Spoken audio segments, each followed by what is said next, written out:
Hello and a very good morning to you. We're live in London and you're with Monocle on Sunday with me, Emma Nelson. Coming up, my guests will share their views on the week's biggest stories. Isabel, Hilton and Petri Stiastny are in the studio, very well prepped. Isabel, what have you spotted? Good morning. Good morning. Well, just for a moment, brushing aside the blizzard of Trump news, in Beijing, they've been carrying out the biggest political meeting of the year. Every year at this time, there's a meeting called Yanghui, the two meetings. So it's the National People's Congress and the Chinese People's Consultative Conference. But what's important about these is it sets the parameters for the year. You get a real sort of insight into political thinking. Foreign Minister Wang Yi said to Trump, "If you want war, fine." Thank you for that, Isabel. We'll be checking in with our correspondent, Petri Burtsoff. In a world turned upside down, Sweden will be represented in the Eurovision Song Contest by Finland. Denmark stops delivering letters. And what's the best country to move to? Iceland. I'm Monocle's Helsinki correspondent, Petri Burtsoff, and I'll be bringing you these and other news from the Nordic region. Plus, our Monocle's fashion director, Natalie Theodosi, will be connecting to us from our Paris bureau to bring us the latest from Fashion Week there. It's the 9th of March, 2025, live from London. This is Monocle on Sunday. Live from London, this is Monocle on Sunday with Emma Nelson. And a very good morning to everybody. Good morning, Isabel. Good morning, Terry. Good morning. I was just struck by Petri Burtsoff there. That's what I sort of slightly gave myself the giggles there. About the fact that he managed to link the Eurovision Song Contest entry of Sweden to a world turned upside down when you've had a whole week of geopolitics. And I think as we hit Sunday, and we should be sort of bright-eyed, bushy-tailed, ready for the next week, anybody here slightly weary of this relentlessness that we're experiencing of? I mean, let us place this in context. We are sitting in the comfort of a very beautiful radio studio, able to talk and observe and opine.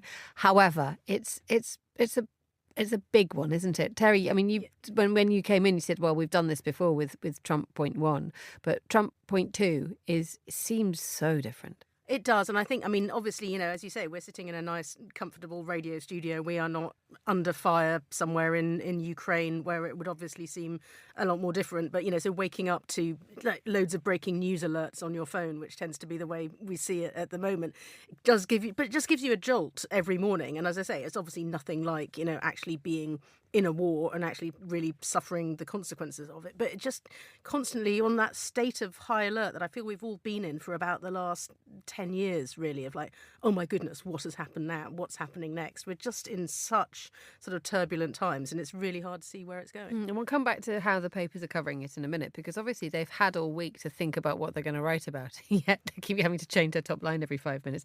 How's your week been, Isabel? Normally your focus is on China.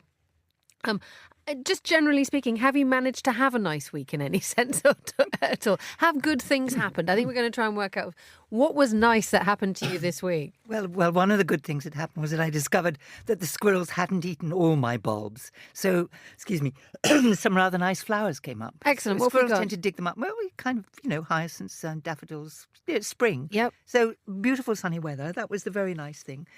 Much of the week was actually spent in seminars or discussions around security and defence, frankly, for rather obvious reasons. And this moment reminds me not so much of Trump 1, but of 1989 when the wall came down, when there was an absolutely seismic event, when the foundations of everything changed. And it took us a while, at least it took me a while, it was the first time I'd lived through something like that, when you really accept that this changes everything. And I think this time I've been rather quicker to understand this changes everything and that none of our assumptions will apply anymore. It's a bit like 1989 when one of the main superpowers is being directed by a room full of monkeys trying to type Shakespeare, so there are elements of uncertainty here. Yes, with a large bomb.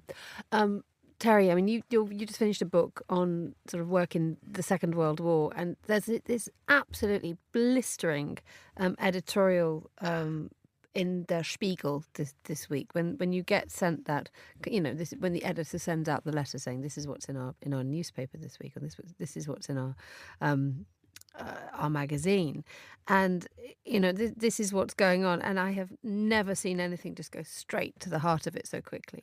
No, I mean it's quite astonishing. It's funny with those newsletters that you get from from newspapers and magazines, and normally here read our interesting things, and this one goes straight in.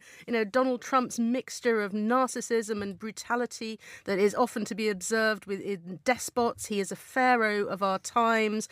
He's like the sort of the ancient Egyptian god kings, and really comparing Trump to somebody living in a huge palace, being out of touch, and really.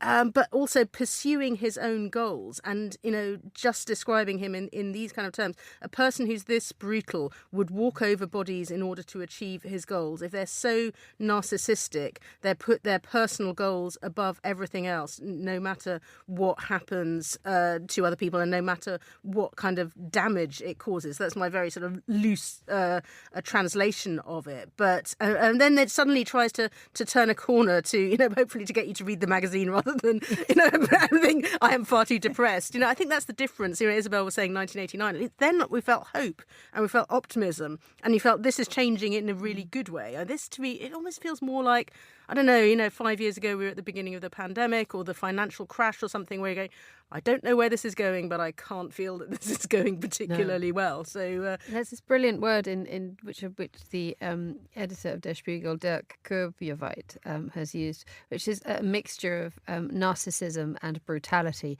is brandgefährlich, which is sort of. So it's flammable, I suppose. Flammable, but danger. There's a sort of a danger that a fire is going to break out here, and this is this idea that you just need one thing to light the touch paper, and off we go. So in that context, what have we found in the papers, or what do we want to talk about? Because the focus now this week, having seen Europe try to get its act together, to repeat the same things, to move towards, a much stronger commitment to defence, but also to continue with its Ukrainian support. We leave Europe behind next week, and we go to Saudi Arabia, don't we? Now, who wants to start with that? Was it? Well, yes, I was going to pick up on, there's an article here by Tim Shipman, who's the chief political commentator of the Sunday Times for the next couple of weeks, I think, and then he's actually moving to The Spectator, I believe. But he starts off talking about the meeting between Pete Hegseth and John Healey, the UK Defence Secretary in Washington. We've got some lovely details there, such as, for instance, they were given some cookies, one emblazoned with the Union Jack icing and the other with the Stars and Stripes. So that's fine. We're all fine. We have cookies. Peter Mandelson said that this meeting was apparently a triumph, which is kind of what you'd expect the new British ambassador in Washington to say. But it does this article looks a bit further ahead at the kind of choreography that they are hoping will happen, barring, Trump throwing any more spanners into things.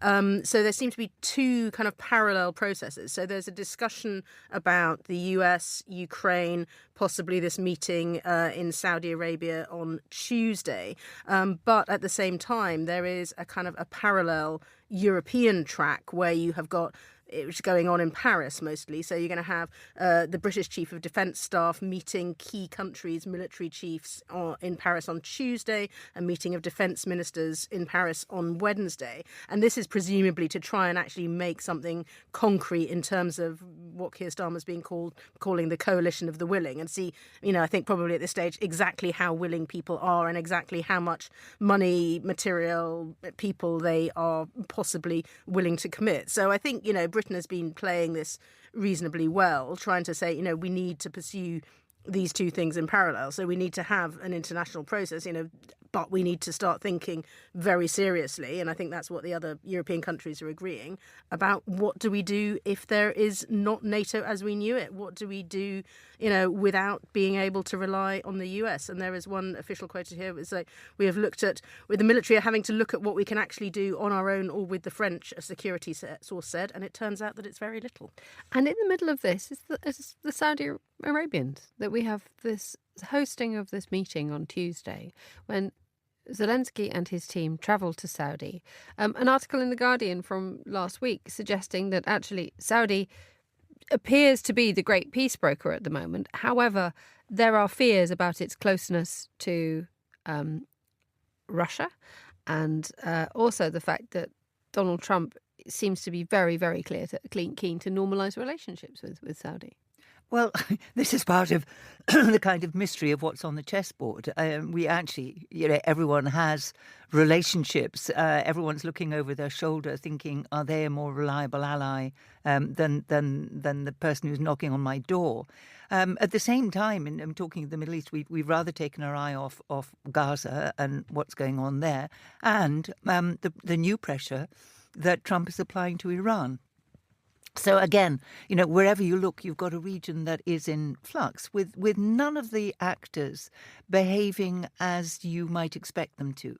And the process that Terry's described of putting all the diplomatic pieces in place before a crucial meeting is, as it were, the kind of routine diplomacy. That is what happens when you're trying to solve a big problem. You have all these meetings. The problem now is you have no idea whether any of the people that you have had your preliminary talks with have any say or any influence, or can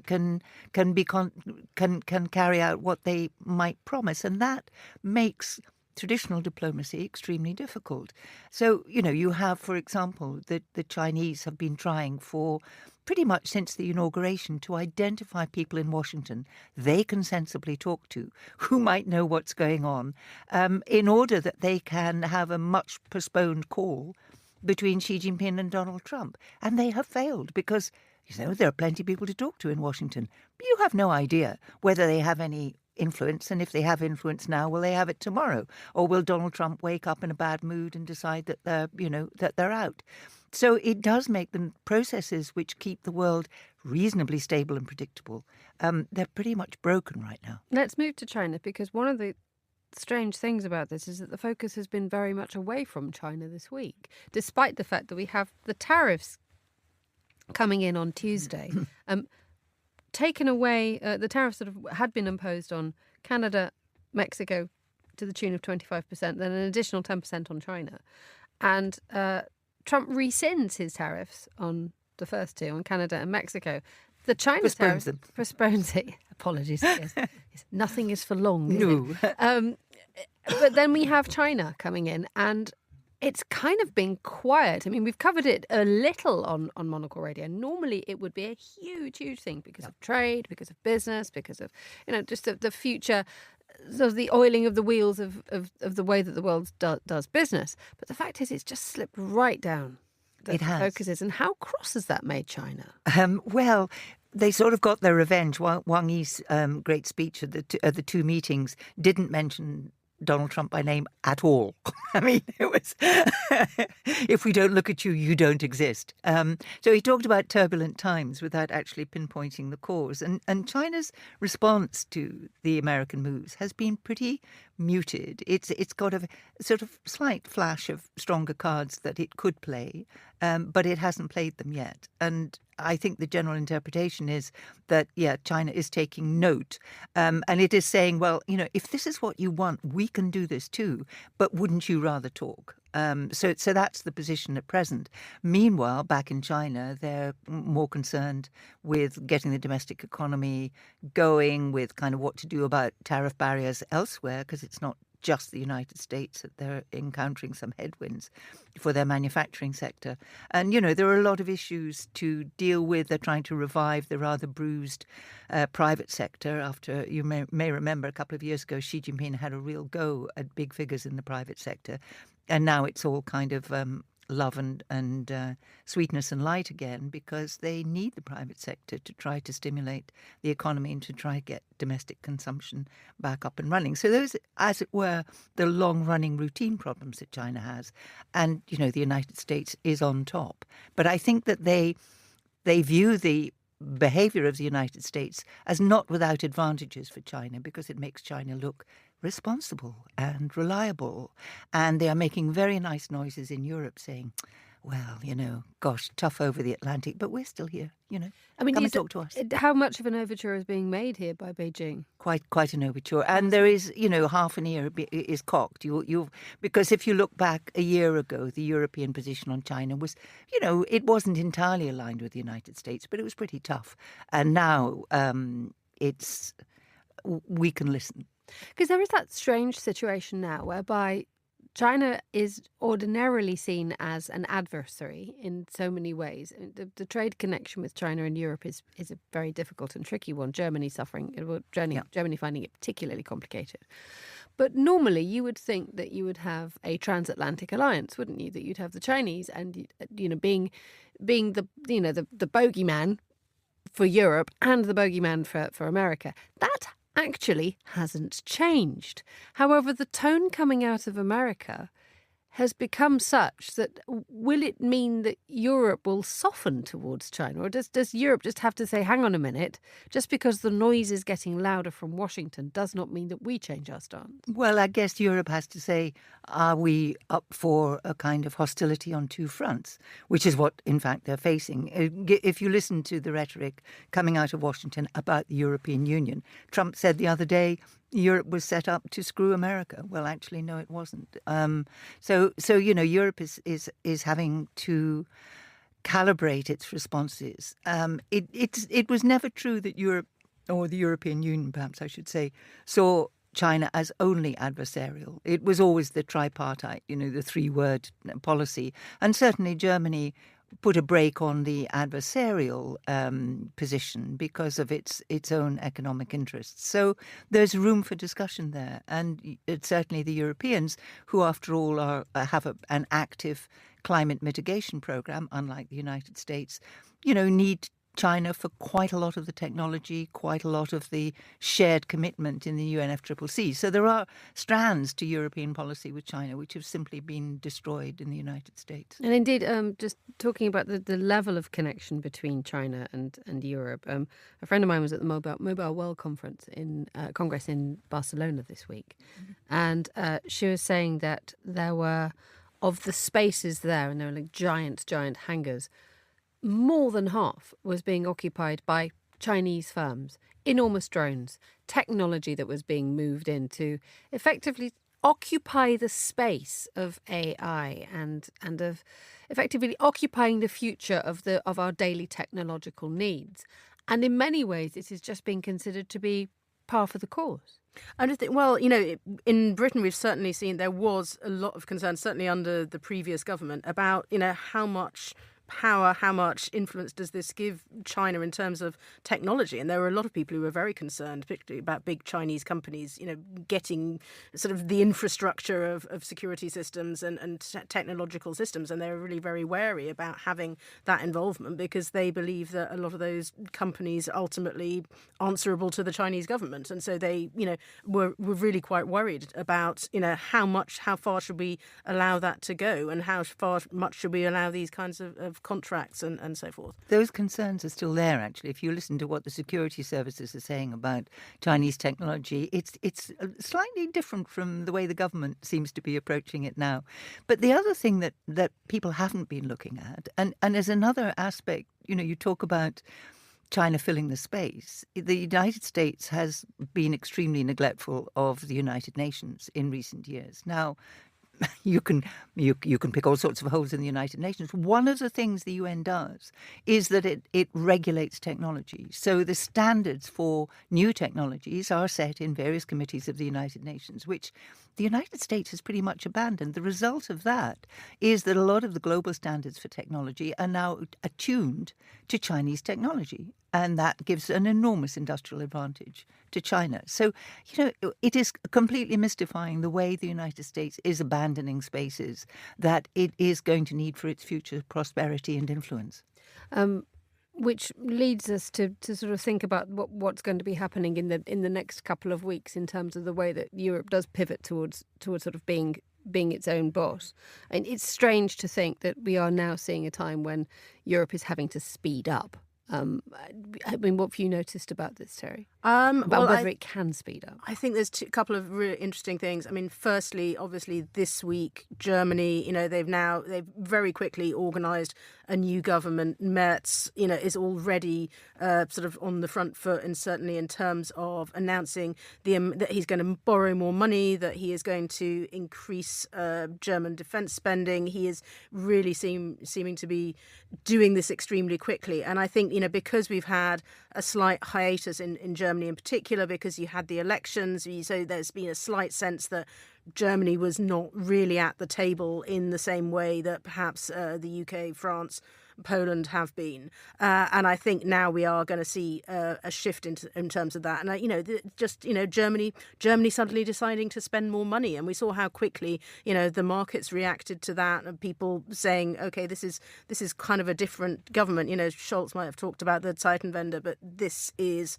a real change. And I think also the way that Donald Tusk has been talking in Poland as well about building up its military capability, talking about Polish men having to do military training, serious discussions about the French nuclear umbrella. And so I think a lot of countries within Europe, big influential countries, have suddenly said, right, okay, there's the challenge. We do need to step up. We do need to do this. But I think, of course, the difficulty for them domestically is going to be, and we've seen this in the UK, they might want to borrow more money. They might want to spend more money. But a lot of the economies, Germany and the UK particularly, have been struggling. And if people don't see that as benefiting them directly, will these governments be able to ride that through? There was an interesting article. I can't remember who the comment piece was, but it was a difficult comment piece, and I think it was from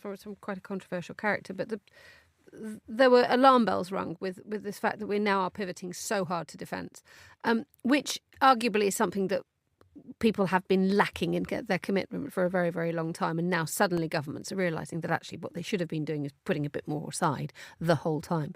But the difficulty that the world faces is it is going into a period of heightened military tension just at the moment when economies are not doing well.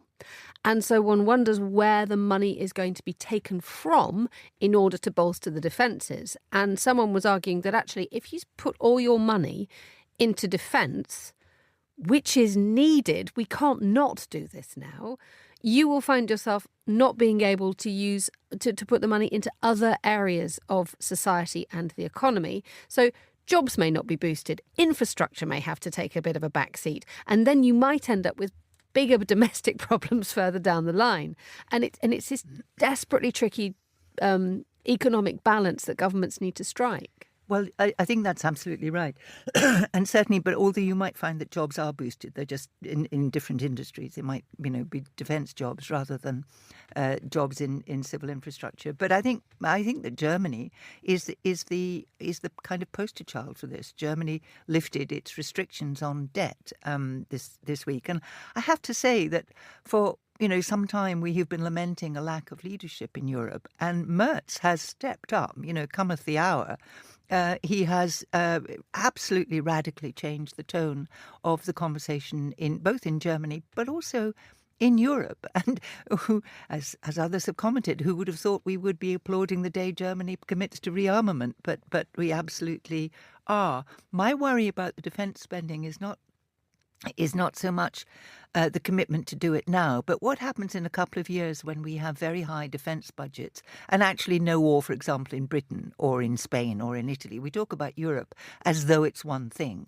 But if you look at the defence spending in frontline states like Poland, which has committed nearly 5% of its budget, and as we've heard, conscription for males, and the Balts, countries on the front line with Russia, already have much higher defence spending, whereas the Mediterranean or, Britain, or countries that actually don't feel so threatened, are going to find it much harder to sustain a sense of threat. It's not that we are visibly at war. We are conceptually at war with Russia, yes. But if you're looking at hospital closures and, the kind of desperately needed social spending that the Labour government, for instance, came in with, at least a sense that it would return to, now we're pivoting away from that. And I think that will be a political problem, certainly in countries that don't feel directly threatened by Russia. And indeed, we might have this happening in Germany, that it has been in not necessarily full-scale recession, but it's been in the economic doldrums for the best part of two years. Economic activity pretty weak in France. the two countries which are sort of leading the charge in saying we will commit more money. Yes, it's raising the debt level, but it doesn't mean that the money doesn't have to come from somewhere, Terry. It doesn't, but I think you might hope that, okay, if you're raising defence spending and also at the same time saying, well, we are going to source more of our materials from within Europe, I think there will be a lot of French and German companies who will be very happy to do that. And if they're saying particularly, buy our planes rather than the American ones, and there's going to be a big move to do that. We're not quite at sort of Canada levels of don't buy anything American at all. But if you do that, then I think they could see a sort of virtuous circle, if you like, where, that helps to create the jobs and that helps to drive the industry. And, hopefully that means more money, comes into the government in terms of taxes and stuff. And indeed, we had the French finance minister this week, Eric Lombard, talking about we are not there yet, but we're heading towards a wartime economy. Yes, I mean that would be a really huge shift, and then governments will have to think, what are our priorities? What are our priorities internationally? What are our spending priorities? I mean, we know that the UK government this week is already talking about cutting numbers of civil servants. They've got to look at sort of the benefits bill. They are trying to run things more efficiently. The question is, how easy do they find that to do? Because that's might also be a lot of people losing their jobs. You're listening to Monocle on Sunday with Isabel, Hilton and Terry Stiastny. Today is the final day of Arco Madrid, Spain's biggest contemporary art fair. It serves as a bridge between the Latin American and European art worlds, but as well as selling the works on the wall, the fair's got a strong curatorial presentation sense, and their works delight and challenge guests in lots of ways. Maria Wills Londoño is a curator of this year's Arco project, Wamatize, Ideas for an Amazo-Futurism. It's an intriguing show offering a multi-dimensional approach to the Amazonian territory. Well, Monocle's Robert Bound caught up with Londoño to talk about the curation, and he began to ask her by describing the meaning of the work. Our whole idea of bringing this to Madrid was more than taking, because here we have to be very careful with words, right? It's working with, making a dialogue, creating bridges with communities and their myths of origin. So I co-created this with Denilson Baniwa, who's an amazing artist, curator, activist from the Baniwa peoples of Brazil. And we came up with this idea of working with the myths of origin from different communities in the Amazon. One of them being this one of Wamatize that talks about, and it's beautiful because this is oral traditions that have been depicted in some ways about an anaconda, a boa snake that came down the Amazon River, naming sacred places of the community, of the Tucano community, because this is a myth from the Tucano community. And a bit of what we're trying to propose here is a lot of things have to be renamed in art, because there's been a lot of very arbitrary ways of understanding art from the So there's one thing is Spanish names or English names, another thing is kind of derogatory names and nicknames and diminutive names, I suppose, right? Yes, but I mean the notion of the language, and there's so many different languages, and we were talking about this briefly with another artist, because many artists come from the Amazon, has to do with the way you name things and translations, and also the impossibility to translate, But here, in any case, we're trying to question notions as culture, as art history, linear thought, and through Wamatize, the possibility of creating new narratives for other futures. So renaming things, for example. So here we have different materialities. We have things that would be thought of as popular art or handcrafts and are not, because the authors consider themselves artists, in the sense that we have understood it in the Western kind of hegemonic thought. So it's a chance to create bridges and dialogues, I think, mainly. And you mentioned Amazo-futurism, and I guess part of your answer there was about the ideas of Amazo-futurism. When I think of Afrofuturism, I think of Sun Ra Orchestra, and I think of like stuff that's far out, reaching far back into time, but reaching far into the future. Is that the same idea for Amazo-futurism? Does it have a musical element? Is it all visual arts? Is it spirituality? What is it? That's beautiful. I love that you come up with Sun Ra, and actually Amazo-futurism has a lot to do with non-human entities, with the ideas of spirituality. I truly believe that, and mostly after the pandemic, people have thought of going beyond rationality and more into their bodies and experiences, transhuman experiences. And so Amazo-futurism is proposing kind of a perspective through these myths of origin that are so diverse, that talk about non-human or animal-human entities, about rituals, about circular time, to be present, as I was saying, after the pandemics, we're in search of, there's callings, no? And so that we are more attuned, or we're more ready for the mythical, the spiritual, the strange. Maybe there are parts of us that have been laid dormant and they're coming back to us now, maybe. I think so, definitely. I mean, I think that art also is a little bit tired, and there was a notion that some people might say I'm being anachronic, but Walter Benjamin used to talk about the aura in art, right? And I think that art and spaces, especially like fairs that are cold, commercial. So, for example, one of the artists, Olinda Silvano, came from her. I mean, she's a leader of a collective of women in urban Peru because she was displaced, and she has the Cantagallo community. She was singing her painting. So what you're saying is completely true. Some of these paintings come from singing, from music, from rituals, and sometimes people question this as being art. And I think we don't have the answers. These are just possible ideas for speculations that we're coming with in different artists. Also artists that go through trances with, for example, ayahuasca and paint their visions, no? Like such as the collective of Macu or the visions of Canny that I was telling you about, Olinda, or Carlos Hacanamijoy.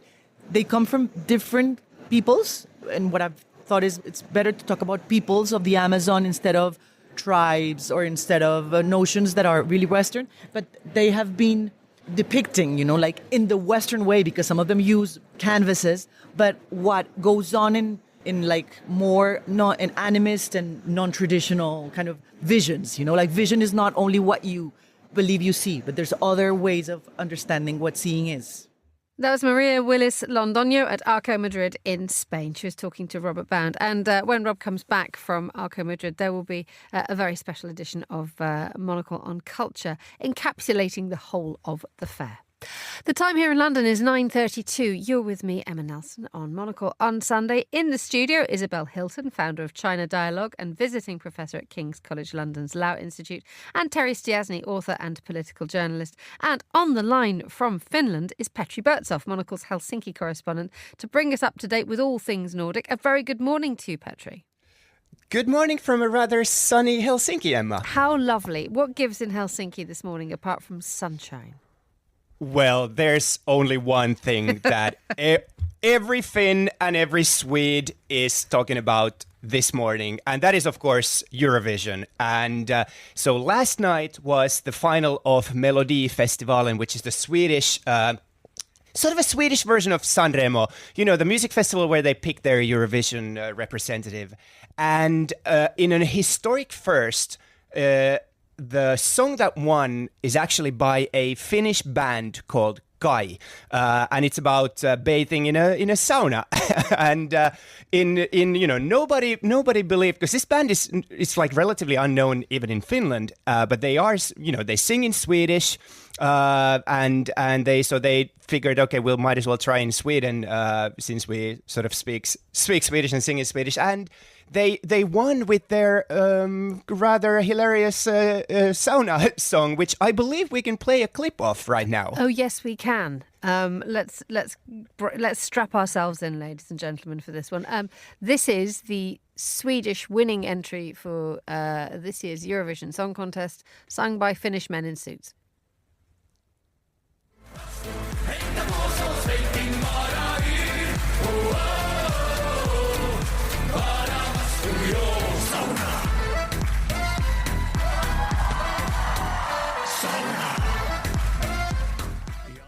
Okay, so it's pretty gimmicky. Is it any good, Petri?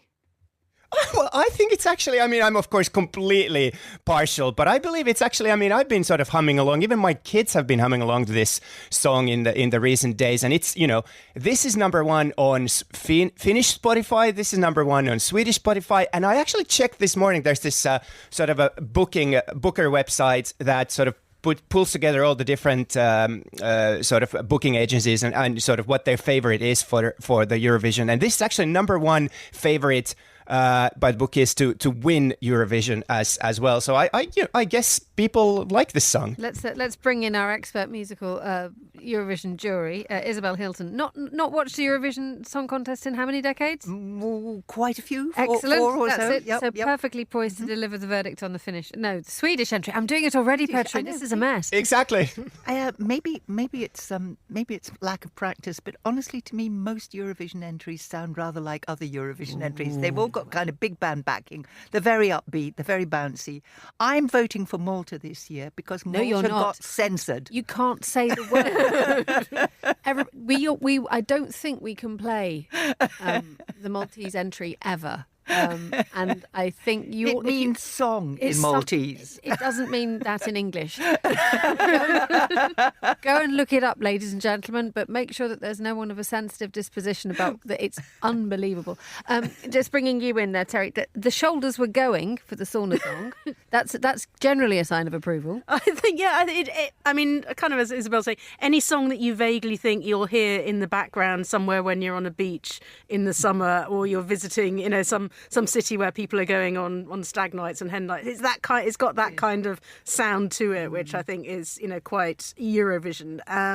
And I think, I don't know, there's always a bit of a political thing to Eurovision, isn't there? Sorry to always bring it back. We're trying to talk about cheerful things. But when Ukraine won in 2022, there's always a kind of a surge of voting for the country that we favour for whatever reason. So maybe that's going to work. Well, I think Russia's reviving its own kind of Iron Curtain version this year, isn't it? Best of luck to them. I mean, actually, there's a very good point being made here with Sweden and Finland and their NATO membership. Is this how it manifests itself in popular culture, Petri? Yes, absolutely. Actually, I mean, just to sort of give a bit of a background to how significant and world-shattering this news really is. So this is kind of like Finland and Sweden are in every sport and also in Eurovision. They're arch rivals. They are always, Finland. Just if Finland doesn't win, they at least have to make sure that Sweden doesn't win. So that's the first priority. So this is sort of akin to just sort of our British listeners. This is like England sending a German team to play for them in the Football World Cup. This is on that level. This is how world-shattering this is. And I absolutely think that this has something to do with sort of Finland and Sweden having joined NATO, because Finland, apparently, my Swedish friends tell me, Finland is really cool now in Sweden because Finland has looked after its national defense and its army and all of that, and sort of there's a sense that Finland will defend Sweden as well because Finland is between Russia and Sweden, so Finland is really cool now, and that was absolutely not the case even just a decade ago or 2 decades ago. So I think this is you can bring it back to politics. Okay, all right, we shall do, unfortunately. One of the shockers, though, is that Housewives' favourite, Måns Zelmerlöw, was kicked out. Not of NATO, but of the Eurovision Song Contest race. Western defence collapses. Yeah, that's right. He was kicked out. Well, he was actually the jury's favourite, of course, but then the public vote sided with the Finnish entry, I think the interesting thing here is I think there's a lot of soul searching, actually, to be on a serious note, that the Swedes have to do, because all the other songs in this final were in English, and they were this sort of very perfectly produced, very perfectly sort of in a Swedish way produced, sort of winning tickets for Eurovision. But I mean, I was just reading the Aftonbladet this morning, the sort of the main daily in Sweden. They were saying that, look, the reason that the Finnish entry won because it had some personality. All the others were just like overly produced songs, whereas this was just original, just having fun and enjoying life and not thinking about if this is going to win or if we have to sort of like mix everything perfectly. So I think Måns, he was one of the favorites to win, but his song Revolution, which came second, has been criticized for sort of being overly produced. And I think we can judge ourselves. I think we have a clip of that as well. Yes, we do indeed. Let's have a listen to Måns Zelmerlöw. It's a revolution, oh, a revolution. Anything is possible. A revolution. It's a revolution, oh, a revolution. People that will change the world. It's been a lifetime coming. that really is perfection, sort of pop perfection by numbers. But is there maybe the wider issue that perimenopausal women are unable to vote online? Yeah, exactly. That might be very popular among a certain sort of tranche of the population.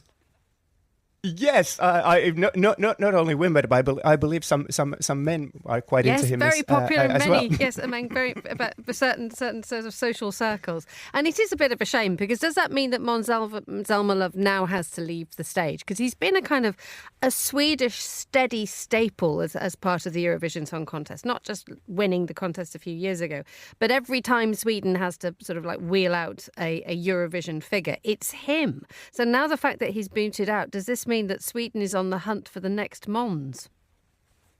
No, I think he's going to be back next year again. Because I mean, I believe this was his third time in the qualifiers. I think he's represented Sweden twice. I mean, he won once. So I mean, if he's already done it 3 times, there's no stopping Måns. He's going to be back next year. Okay. Do we think that the sauna people will actually win this thing, the big thing, in Switzerland?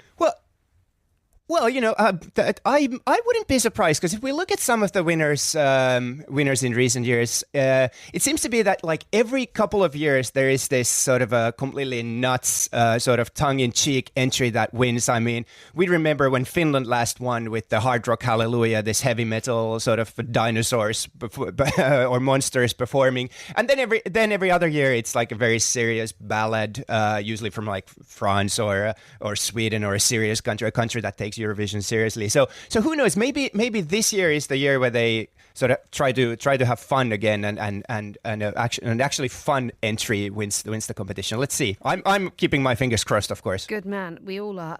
Let's touch on a couple of other non-Eurovision related stories. Although, frankly, what else is there on earth? Let's look at Denmark. It's not sending letters anymore. We've touched this slightly on the briefing yesterday on Friday on Monocle Radio, where there was this idea that in the last year the number of letters being sent by a fairly dysfunctional Danish postal service had dropped by 95%. Yeah, 90%, according to the BBC, which is, that's quite a significant drop. But that's since the start of this century. So not only in 1 year, but still, I mean, let's face it, in all Western societies, sort of people send less and less letters. That's just a fact. But there's still, it says here in the BBC story that 271,000 people in Denmark still rely on physical mail, especially elderly people. They get information about hospital appointments and vaccinations and home care decisions and such sent by physical mail. So it is still a significant number of people. And it also says here that 1,500 workers face losing their jobs because of this decision to stop all letter deliveries. So, I mean, one would guess that if hundreds of thousands of people still rely on this service and it employs, you need 1,500 people to deliver these letters, that, maybe there's a case to be made to sort of, I know Denmark has privatized its or let's say opened the market, liberalized the market for letter deliveries and postal services. But maybe we should also look at this as a sort of a public service and public good, because I mean, as said, a lot of people still rely on this. And let's finally move to where would we move to? I think there's not exactly the discussion of what's the best place to sit out a war, but the idea of where we should all be moving to in terms of security and least threatening place on earth. It's Iceland, apparently.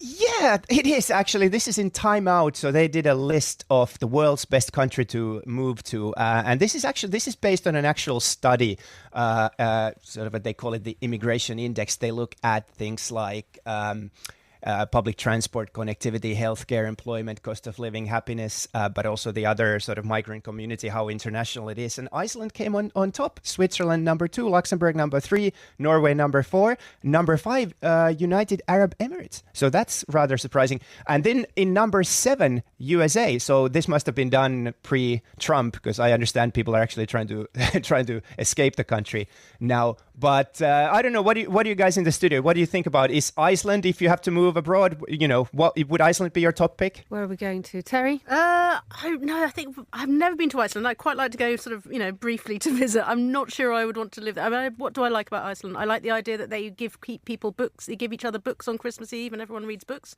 That sounds a very good thing. But I think it's pretty expensive as a place to live. So I'm not sure I'd want to move there permanently. You'll be pleased to know, actually, that there's an update in the icelandreview.com/news, which says that, the volcano that's been erupting for months and months and months, it's calming down. Well, it's coming to the end of its That's all right thing. then. So, we were talking about, we don't know what human beings are going to be up to in the next few years and months, but at least Isabel, that we're going to have a little bit of a sort of a calmer time, that the earth isn't literally going to move under our feet if we move to Iceland. At least not in Iceland. And the other thing I like about Iceland is that they have a film industry, despite having a very small population, which speaks very well for them. I think the winters are quite long, though. I think you might have a problem with seasonal affective disorder in Iceland. But I do like the geothermal notion. I like the idea of hot springs and things. So it's not, it's not exactly, if you like wandering around a forest, it's probably not the place for you.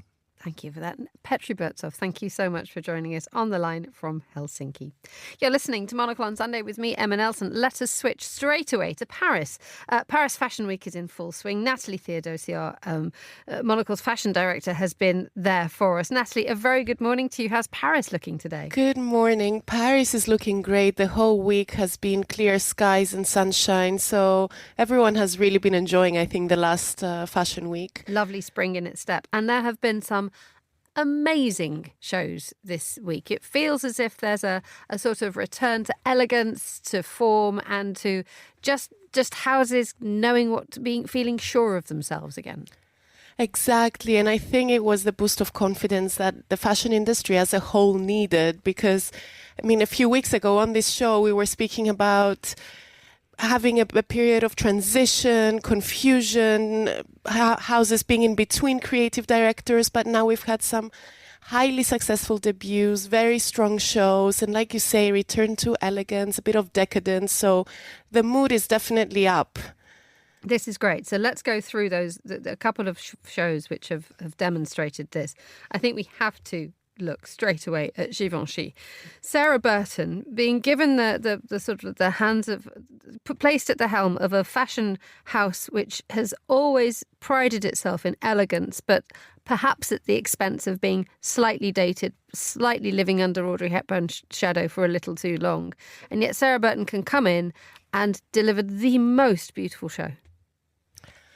Absolutely, and I think it was really poetic that she showed in the same salon that Hubert de Givenchy showed his first collection. She had the luxury to spend some time going through archives and discovering old pictures and collections, and to really kind of think about it and have her moment. And I think everybody was so excited. There was so much anticipation in the air, and she really delivered a collection that felt very relevant to how women want to dress today.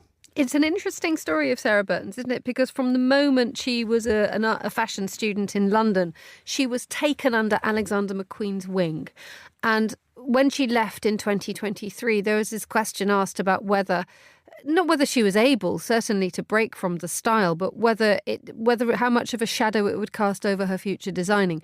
Where has the voice and the sign, the design come from? I think for a while, like you say, she really wanted to honor Lee McQueen. They worked together so closely, and she did that very well. But over the years, she started adding her own signatures, and I think now with Givenchy, there's a real opportunity for her to develop her own handwriting and put her stamp on a house, while still there is this link and with Lee McQueen still, who had spent some time at Givenchy during the earlier stages of his career before going on to develop McQueen. And let's move on to Tom Ford, again placed in the hands of Heide Ackermann. My goodness, if you liked a suit, you were going to have a good day.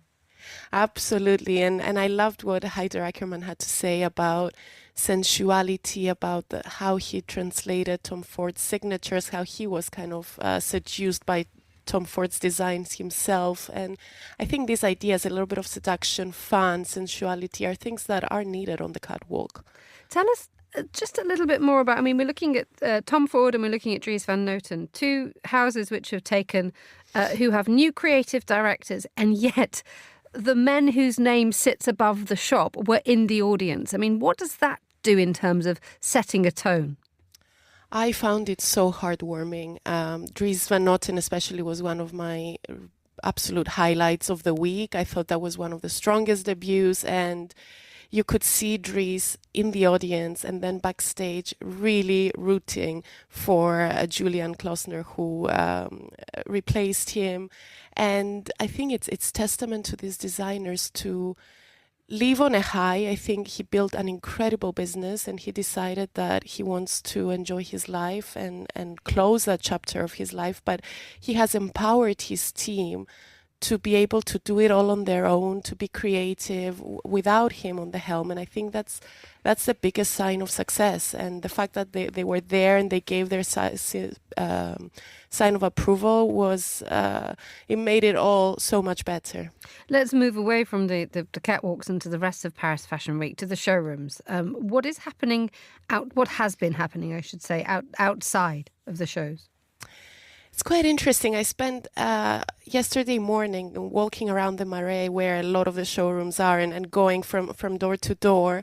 Like always, Paris is where brands from all over the world come to start their sales campaigns and to meet the buyers who are in town for Fashion Week. What I found quite interesting was this time, for the women's wear season, there was a lot of American talent from New York, but also from all over the US, who are selling their collections. They've just kind of started building up a network, and they're not doing what American brands used to do, which is go big, try to work with all the department stores, big quantities. It's handcrafted product, very limited quantities, and they're here to connect with buyers from specialty boutiques all around Europe, Japan, across Asia. So there's an interesting thing going on. So even if you don't see much on the New York Fashion Week schedule, I think there's a lot of talent that's coming out of the US that's doing things a little bit differently. Natalie Theodosi in Paris, thank you so much for joining us on the line from our Paris studio. 9:52 here in London. I'm joined in the studio on Monocle on Study by Terry Stiastny and Isabel Hilton. Right, what do we want to talk about? Terry, you've got an FT next to you, haven't you?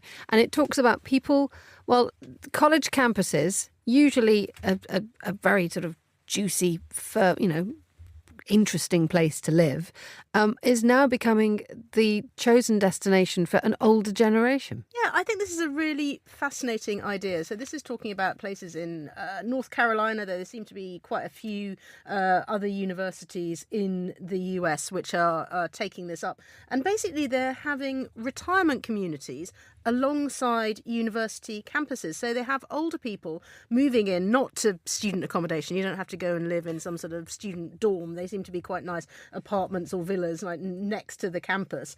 But the people who live there, so they pay a decent fee for it, but you get admission to the sports facilities, you get to go to lectures, you get to use the libraries, and they say this is good not only for the students who get to meet different generations, but for older people. It sort of keeps people active and interested and learning new things, and it sounds a really fascinating idea, but I can't decide whether I think this would be actually a brilliant thing to do, go and live in some lovely university town and read whatever you want, in later life, or if it would just make you feel a little bit maudlin, a little bit sad, and a little bit sort of all the people there are so much younger than me and they've got so much promise, and I'm old now, so I'm not sure if it's ultimately would make you happy or not. I'd probably go for the former.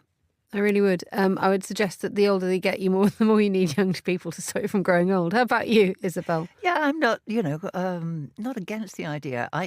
It sounds quite a lot like my life at the moment, except I get to live at home. So the activity is very appealing. Are you surrounded by lots of young people who are I don't know. Quite a few young people, Yeah. and more books than I can possibly accommodate. Please come and take away my books. And I go to lots of lectures and seminars and things. So I quite see that this is an appealing activity, but I'm very happy where I am. It does seem. I think what you have there is a very urban London, very city life, Indeed. and it's an active decision to. Ladies and gentlemen, none of us are under 40, and so we're having to sort of doing it from a certain point of view. So actually, when you do need that feeling of connectivity and to be actually part of something, that is arguably a certain characteristic of a certain person who doesn't decide that they're going to move out of the country and do goodness knows what. That they actually need to be in the thick of it to keep going. Yes, and I wouldn't. I don't think I'd trade my life for peace and quiet right now. I think peace and quiet is a pernicious thing, except in small doses. Indeed, I think you need a little bit of peace and quiet. How about you, Terry?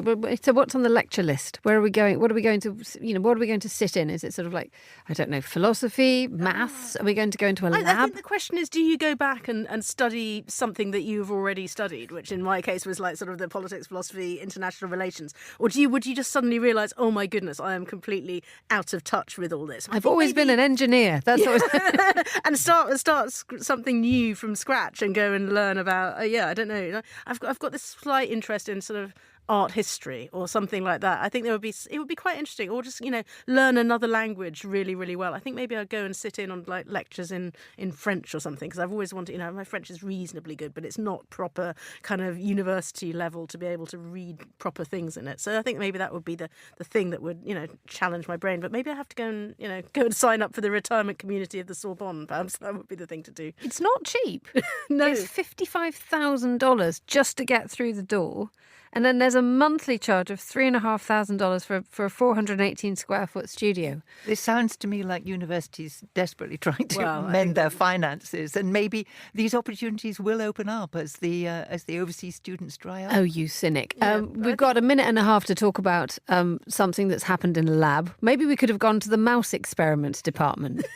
You were absolutely tickled by the woolly mouse, weren't you, Isabel? She's desperate to talk about this. I do think the woolly mouse is absolutely enchanting. And the idea that this is the first step to recreating a woolly mammoth makes it even more appealing. They've got a bit of a way to go, haven't they? Quite a long way to go, yes. You never know. It could be like Jurassic Park. It could all go horribly wrong, and there'll be like huge mouse mammoths wandering around the place. Well, yes, maybe they'll end up with a giant feral woolly mouse. The only thing that'd be missing would be the tusks. My goodness, we're going to have to get a sort of bit of strange pest control for that one. I have a mouse Really in my big land. piece of cheese. A really big piece of cheese.